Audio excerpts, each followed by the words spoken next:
नमस्कार दोस्तों, आज की इस वीडियो में बात करने वाले हैं बैंक ऑफ इंडिया की तरफ से एक वैकेंसी आया है अप्रेंटिसशिप पदों के लिए, जिसमें आप लोगों को टोटल 400 पद पे वैकेंसी जारी किया गया है। आज की इस वीडियो में हम इसके बारे में पूरी डिटेल में बात करने वाले हैं, जैसे कि आप लोग को कब तक इसका फॉर्म फिलअप होगा, कौन से कैंडिडेट इस फॉर्म को भर सकते हैं, साथ में एप्लीकेशन फीस क्या लग रहा है, इसका एलिजिबिलिटी क्या है, साथ में सिलेक्शन प्रोसीजर क्या है, क्या सिलेबस रहेगा, एग्जाम होगा या फिर इंटरव्यू सिलेक्शन है, सारी चीजों पे बात करने वाले हैं इस वीडियो में।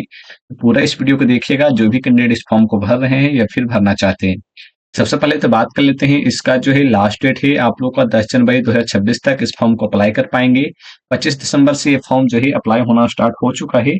आगे की बात करें, टोटल सीटों की संख्या 400 है, जिसमें आप लोगों को अलग अलग स्टेट में यहाँ पे मेंशन किया गया है, जिसमें जोन वाइज आप लोगों को सीटों की संख्या देखने को मिल जाएगा। टोटल यहाँ पर आप लोगों को मेंशन कर दिया गया है, 400 सीटों की संख्या दी गई है।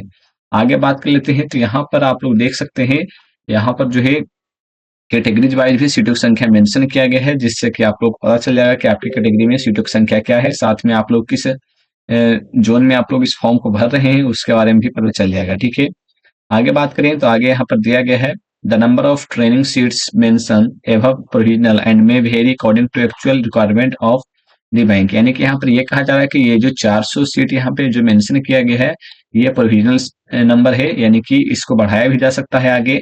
अगर आगे आप लोगों को सीटों की जो मेन सीट जो है खाली अगर है उसको चेक किया जा रहा है, अगर ऐसा होता है तो आप लोगों को बढ़ाया जा सकता है। ठीक है, लेकिन इससे कम नहीं होगा, ये आप लोगों को जरूर है।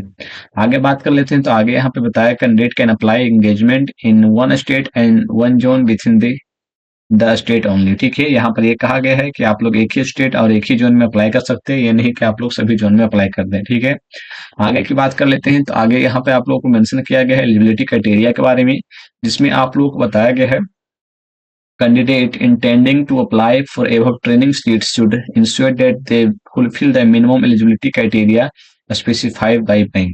यानी कि जो भी मिनिमम जो आप लोगों का क्राइटेरिया रखा गया है एलिजिबिलिटी का, वो फुलफिल होना चाहिए इस फॉर्म को फिलअप करने के लिए 1 दिसंबर 2025 तक। यानी 1 दिसंबर 2025 तक सर्टिफिकेट से रिलेटेड जो आप लोग का यहाँ पे एलिजिबिलिटी होता है वो होना चाहिए। ठीक है, आगे की बात कर लेते हैं, तो यहाँ पर आगे आप लोगों को मेंशन कर दिया गया है कि आप लोग किस प्रकार से कौन सा फोटो अपलोड करना है, उसके बारे में जानकारी दी गई है, सिग्नेचर के बारे में जानकारी दी गई है। ठीक है, आगे बात करें तो आगे यहाँ पे आप लोग को नेशनल सिटीजनशिप होना चाहिए, जिसमें आप लोग को इंडियन सिटीजनशिप कैंडिडेट इस फॉर्म को भर पाएंगे। एज लिमिट यहाँ पे मेंशन किया गया है, जिसमें आप लोग को 1 दिसंबर 2025 तक 1 दिसंबर 2025 तक अगर आप लोग फॉर्म भर रहे हैं तो मिनिमम 20 साल होना चाहिए और 28 साल से ज्यादा नहीं होना चाहिए। ठीक है, बाकी यहाँ पर दिया है the candidate must have been born not earlier than 2 December 1997 and not later 1 December 2005 both date inclusive. यानी कि यहाँ पर यह कहा जा रहा है कि 2 दिसंबर 1997 से लेकर 1 दिसंबर 2005 के बीच में जो भी कैंडिडेट ने यहाँ पे जन्म लिया है, वैसे कैंडिडेट इस फॉर्म को भर पाएंगे। आगे की बात करें तो आगे यहाँ पे आप लोग को मेंशन किया गया है एजुकेशन क्वालिफिकेशन के बारे में, जिसमें आप लोग को बताया गया है the candidate must be possess a graduate degree in any discipline university equivalent qualification. यानी कि इससे इक्विवेलेंट भी अगर डिग्री से रिलेटेड इक्विवेलेंट कोई क्वालिफिकेशन है तो वो भी चलेगा, जो सेंट्रल गवर्नमेंट के द्वारा रिकॉग्नाइज हो। The candidate should have passed his graduation degree between 1/4/2021 and 1 दिसंबर 2025। यानी कि 1/4/2021 से लेकर 1 दिसंबर 2025 के बीच में आपने ग्रेजुएशन डिग्री पास किया है तो आप लोग इस फॉर्म को भर सकते हैं। इसके बारे में भी आप लोगों को जानकारी दी गई है कि अगर आप लोग 1/4/2021 से लेकर 1 दिसंबर 2025 के बीच में अगर इसका ग्रेजुएशन डिग्री पास नहीं किया है, या कह सकते हैं कि अगर आपने ये 4 अप्रैल दिया गया है तो 1 अप्रैल तक आपने पास नहीं किया है, यानी कि अगर 29 या 30 मार्च तक आपने कोई डिग्री या फिर जिसमें आप लोग को मेंशन किया गया है पास आउट, तो आप लोग उस इसका फॉर्म नहीं भर पाएंगे, ये आप लोग को बताया गया है। साथ में आप लोग को यहाँ पर दिया गया relaxation of upper age limit, जिसमें शेड्यूल कास्ट यानी एससी कैटेगरी के जो कैंडिडेट है उनके लिए 5 साल का छूट दिया गया है, ओबीसी वाले कैंडिडेट के लिए 3 साल का, और जो यहाँ पे person with benchmark disability candidate है उनके लिए 10 साल का यहाँ पे जो छूट दिया गया है। आगे की बात कर लेते हैं, तो मैक्सिमम एज लिमिट जो है यहाँ पे स्पेसिफाई किया गया है, जिसमें general category and EWS candidate के लिए बताया गया है। आगे यहाँ पे अदर कंडीशन आप लोग को अप्लाई किया गया है, जिसमें आप लोग फिजिकल मेडिकल फिटनेस होना चाहिए, जो बताया गया है कि engagement candidate can apprentice is subject to his declared medically fit as per requirement of the bank. यहाँ पर आप लोग physician who should be minimum MBBS होना चाहिए, उससे आप लोगों को इसका सिग्नेचर होना चाहिए मेडिकल पे।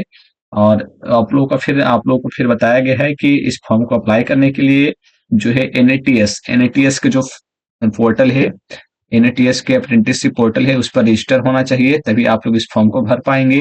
अदर कंडीशन यहाँ पर दिया गया है, candidate can apply engagement in only one state and choose one zone, जो हमने आपको पहले ही बता चुके हैं कि एक स्टेट और एक जोन में ही आप अप्लाई कर सकते हैं, बहुत सारे जोन में अप्लाई नहीं कर पाएंगे। आगे बात कर लेते हैं, तो यहाँ पर आगे जो PWD कैंडिडेट है उनसे रिलेटेड जानकारी दी गई है कि कौन से कैंडिडेट यहाँ पे भर पाएंगे। सारे कैंडिडेट के लिए यहाँ पे जानकारी दी गई है, तो आप लोग देख लीजिएगा इसको। जो कैंडिडेट PWD के कैंडिडेट है वैसे कैंडिडेट के लिए है।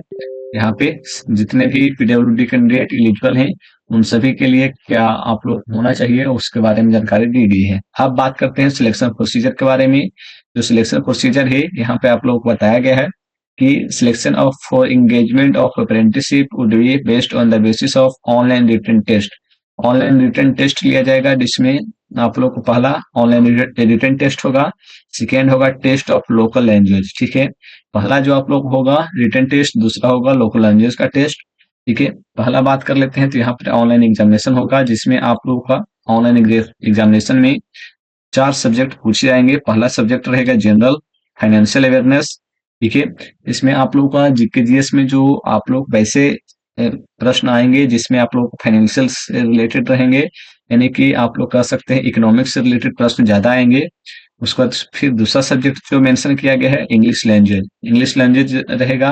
फिर तीसरा सब्जेक्ट रहेगा क्वांटिटेटिव रीजनिंग एंड एप्टीट्यूड। ठीक है, यानी कि रीजनिंग रहेगा। और चौथा रहेगा कंप्यूटर नॉलेज, कंप्यूटर नॉलेज रहेगा। नंबर ऑफ क्वेश्चंस की बात करें, नंबर ऑफ क्वेश्चन की बात करें तो यहाँ 25 प्रश्न, फिर 25 प्रश्न, फिर से 25 प्रश्न और 25, टोटल 100 प्रश्न यहाँ पर पूछे जाएंगे, जिसमें आप लोग का मैक्सिमम मार्क्स होगा टोटल 100 मार्क्स का। टोटल 100 मार्क्स का रहेगा और 100 क्वेश्चन रहेंगे 100 मार्क्स का। आगे बात कर लेते हैं, तो यहाँ पर बताया गया है bank reserve the right to modify the structure of the examination which will be intimated through is official website. उसके बाद फिर आप लोग को बताया गया है कि the total duration of examination would be 90 minutes.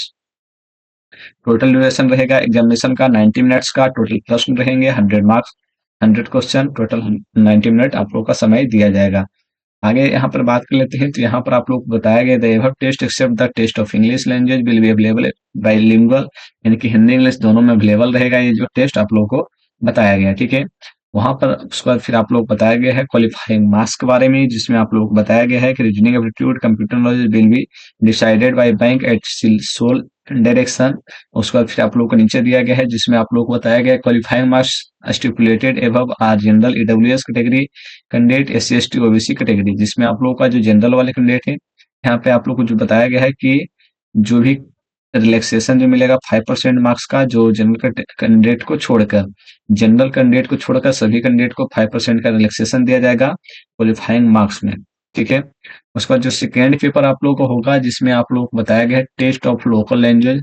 Local language का यहाँ पर टेस्ट लिया जाएगा, जिसमें आप लोग का candidate applying for vacancy particular state should be proficient reading, reading जिसमें रीडिंग कराया जाएगा, राइटिंग, स्पीकिंग, फिर अंडरस्टैंडिंग, इसके बारे में आप लोग ये किया जाएगा। उसके बाद फिर लोकल लैंग्वेज में, उसके बाद फिर आप लोगों को बताया गया है जो भी स्टेट रहेगा, जैसे कि आप लोगों का दिल्ली है तो उसमें अगर हिंदी है तो हिंदी, उसी प्रकार से अदर अदर स्टेट में जो लोकल लैंग्वेज है उसको आप लोग को पढ़ने के लिए, रीडिंग करने के लिए, लिखने के लिए बोला जाएगा और उसको समझाने के लिए बोला जाएगा। ठीक है, स्टाइपेंड की बात करें तो स्टाइपेंड या बेनिफिट की बात करें तो स्टाइपेंड यहाँ पे 13,000 रुपया दिया जाएगा per month for engagement of period of 1 year.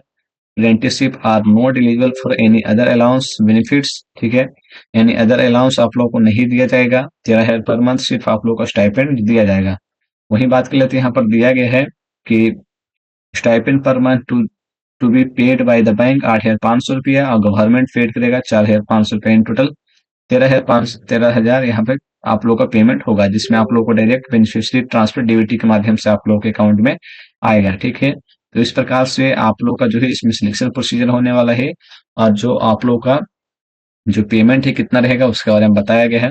Period of engagement की बात करें तो यहाँ पर period of engagement shall be restricted to 1 year apprenticeship training program as per provision, यानी कि 1 साल से पहले आप लोग इससे बाहर नहीं आ सकते हैं, ये आप लोगों को बताया गया, ठीक है। उसके बाद फिर यहाँ पर आप लोग को असेसमेंट एंड ज्वाइंट सर्टिफिकेशन, जिसमें आप लोगों को successfully apprenticeship will be issued for his proficiency certificate by board apprenticeship training, ठीक है। यानी कि ये ये जो भी अप्रेंटिसशिप कराए हैं उससे आप लोग एक सर्टिफिकेट दिया जाएगा, जो आगे चलकर आप लोग कहीं भी आप लोग बैंक में जाकर अप्लाई करेंगे तो वहां पर जो है आप लोग को इसके बेस पे जॉब मिल जाएगा, ठीक है। फाइनल सिलेक्शन की बात करें तो हमें फाइनल सिलेक्शन दिया गया है, जिसमें बताया गया है कि final selection of the candidate for apprenticeship will be subject to meeting the cut-off marks online examination to decided by the bank satisfactory verification of the document verification। यानी कि यहाँ पर ये कहा जा रहा है कि जो ऑनलाइन एग्जामिनेशन होगा उसके आधार पर आप लोगों को जो है यहाँ पे कट ऑफ लिस्ट जारी किया जाएगा और वहाँ पे सिलेक्शन लिया जाएगा, उसका फिर डॉक्यूमेंट वेरिफिकेशन होगा जो आप लोगों को बताया गया है। और यहाँ पर बताया गया क्या क्या प्रूफ रहेगा उसके बारे में सभी सारी जानकारी मेंशन कर दी गई है। उसके बाद फिर बात कर लेते हैं एप्लीकेशन फीस के बारे में। एप्लीकेशन फीस के बारे में बात करें तो यहाँ पर जो है जो एप्लीकेशन फीस रहेगा नॉन रिफंडेबल रहेगा, जिसमें आप लोगों को बताया गया है कि जो पीडब्ल्यूडी कैंडिडेट हैं उनके लिए 400 रुपये प्लस जीएसटी रहेगा, और जो SC ST वाले जो कैंडिडेट हैं उनके लिए 600 रुपये प्लस जीएसटी रहेगा, और जो अदर कैंडिडेट हैं उनके लिए 800 रुपये प्लस जीएसटी रहेगा, ठीक है। जितना भी जीएसटी लगेगा 800 पर, उसी प्रकार से 600 पे, उसी प्रकार से 400 पे, ठीक है। उसके बाद फिर यहाँ पर दिया गया all candidate who are finally selected will receive an email communication from BFSI SSC। तो इसके द्वारा आप लोगों को फाइनल सिलेक्शन अगर होगा तो ईमेल आप लोगों को आ जाएगा, जिसके बारे में यहाँ पे जानकारी दी गई है। तो ये सारी जानकारी आप लोगों को जाननी जरूरी थी, जो भी इस फॉर्म को फिलअप कर रहे हैं या फिर जिनको नहीं पता था कि ये फॉर्म क्या है, उनके लिए जो भी इम्पोर्टेंट बातें हमने बताई ये जानना बहुत जरूरी था, क्योंकि बहुत सारे कैंडिडेट को नहीं पता होता है कि क्या सिलेक्शन प्रोसीजर है, क्या इसमें करना है, किसी को पता ही नहीं होता है, ऐसे ही फॉर्म डाल देते हैं, तो ये जानना जरूरी था। तो आप लोग इस वीडियो को पूरा शेयर कीजिए, साथ ही चैनल को पहली बार आए तो चैनल को सब्सक्राइब कीजिए। मिलते हैं नेक्स्ट वीडियो में। जय हिंद जय भारत।